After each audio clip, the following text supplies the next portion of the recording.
నువ్వెప్పుడైనా నీ బర్త్డే నాడు నేను దేవునికి పుట్టాను అందుకే నాది హ్యాపీ బర్త్డే అని నువ్వు రాసుకున్నావా?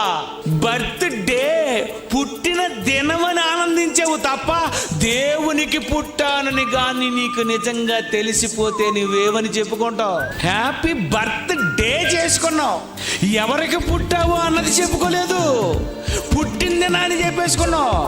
అదే నువ్వు ఎవరికి పుట్టావో తెలిసిపోయింది అనుకో, లోకమంతటికి చెప్పేస్తాను ఏమని, దేవునికి పుట్టానని, నేను దేవునికి పుట్టానని, నా తండ్రి దేవుడు, దేవునికి పుట్టాను నేను.